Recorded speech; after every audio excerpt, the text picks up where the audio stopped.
LinkedIn dikenal sebagai platform media sosial untuk bisnis dan jaringan, bukan alat untuk membagikan rahasia pemerintah. Namun, sebuah badan intelijen, Five Eyes, yang merupakan aliansi antara Australia, Kanada, Selandia Baru, Inggris, dan Amerika Serikat, memperingatkan adanya ancaman serius dari Tiongkok. Dalam buletin bersama, mereka menginformasikan kepada publik bahwa mata-mata Tiongkok berusaha merekrut pegawai pemerintah dan militer untuk membocorkan rahasia. Bagaimana ini bisa terjadi?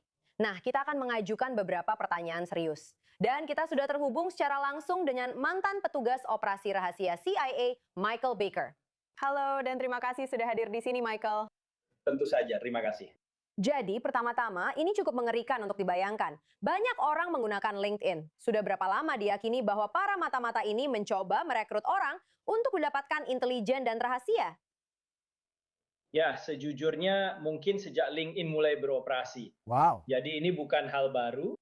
Kamu tahu, ide bahwa aparat intelijen Tiongkok, baik itu Kementerian Keamanan Negara atau elemen intelijen PLA, mereka akan menggunakan apapun yang tersedia bagi mereka, kan? Dan mereka terbukti mungkin menjadi pelaku paling agresif dalam hal yang kita sebut sebagai spionase ekonomi atau aksi-aksi siber. Jadi penggunaan LinkedIn itu hanyalah salah satu cara lain yang mereka gunakan, bisa dibilang begitu. Jadi, maksud saya, bagaimana mereka menggunakannya? Sekali lagi, maksud saya, LinkedIn, jika seseorang menanyakan pertanyaan pribadi tentang pekerjaan saya pasti akan curiga. Dan saya jelas bukan seseorang dengan jabatan yang berhubungan dengan rahasia pemerintah. Itu pertanyaan yang bagus, tapi kenyataannya adalah metodologi. Maaf. Saya memang tidak dikenal suka memakai istilah-istilah rumit, itu tidak pernah benar-benar berubah. Yang berubah adalah teknologi, dan itu memungkinkan dinas intelijen beroperasi dengan cara yang berbeda. Tapi maksud saya sebelum katakanlah internet ya, lalu operator Intel Tiongkok akan muncul di sebuah konferensi di suatu tempat di dunia, atau acara akademik atau seminar. Dan mereka akan mencari peserta yang mereka anggap sebagai target potensial. Dan siapa itu? Nah, itu adalah orang-orang yang punya akses ke informasi militer, informasi pemerintah, informasi intelijen, informasi komersial, benar? Segala sesuatu menarik bagi aparat Intel Tiongkok, dan mereka punya sumber daya serta motivasi untuk pada dasarnya menyedot semua informasi. Jadi dulu kamu datang ke acara-acara seperti ini, kamu membangun relasi, mungkin bertukar surat, lalu mencoba mengundang mereka untuk membantu penelitian atau proyek yang sedang kamu kerjakan. Dan semuanya tampak sangat tidak berbahaya. Mereka tidak langsung meminta informasi rahasia sejak awal. Sekarang dengan LinkedIn dan berbagai aplikasi lainnya, semuanya jadi lebih terbuka. Jadi mereka punya lebih banyak kesempatan untuk mendekati, menghubungi orang-orang yang menurut mereka memiliki akses ke informasi yang berharga. Dan secara perlahan dan halus mulai mencoba membangun hubungan yang pada akhirnya mereka harap akan membuat orang tersebut direkrut dan kemudian memberikan informasi rahasia. Tapi, ngomong-ngomong, siapa sih yang ngobrol panjang di LinkedIn? Bahkan kalau kamu mulai membangun hubungan, orang-orang kan sibuk dengan kehidupan dan pekerjaan mereka. Jadi, bagaimana itu bisa berlanjut? Ya, kamu melangkah satu persatu. Seringkali semuanya dimulai dengan sangat biasa saja. Saya membaca publikasi atau makalah Anda atau apapun itu, kalau orang itu seorang akademisi atau spesialis riset, dan kamu tahu, lalu semuanya perlahan berkembang dari situ. Kemudian kamu mencoba membangun kontak yang lebih permanen. Bisakah kita bertukar kontak? Dan saya akan mengirimkan beberapa email kepada Anda, atau Anda tahu saya sedang mengerjakan makalah ini dan saya benar-benar kesulitan pada topik ini. Apakah ada cara Anda bisa membantu? Dan mungkin lain kali jika ada kesempatan, mungkin saya bahkan bisa memberi Anda honorarium kecil, sedikit uang sebagai ucapan terima kasih. Dan pada akhirnya mungkin Anda tahu, Anda mengembangkan hubungan itu menjadi pertemuan pribadi kan, dan mungkin Anda mengadakan pertemuan itu dan melakukan beberapa penilaian.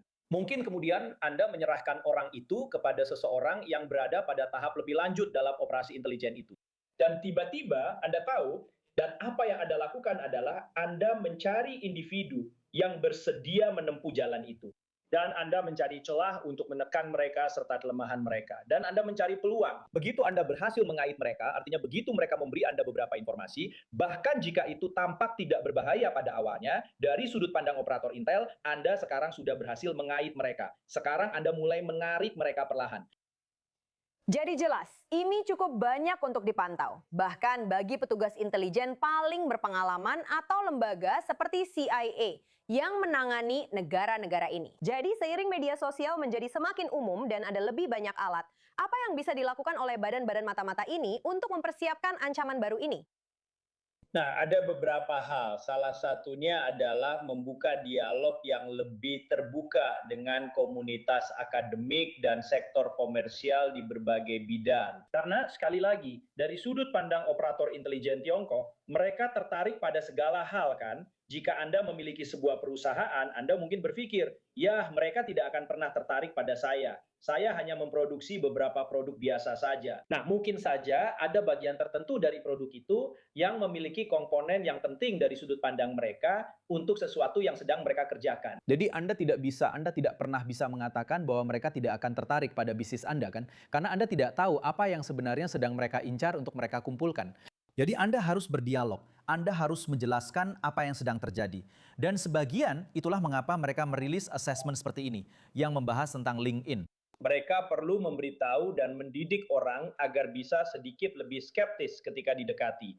Lagi pula, hal ini terjadi terus-menerus. Apakah Anda berada di dunia pertanian dan membicarakan tentang rekayasa genetika apapun itu, atau Anda membicarakan tentang komponen penggunaan ganda untuk sesuatu yang bisa saja berakhir di drone, memang ini adalah cakupannya sangat luas.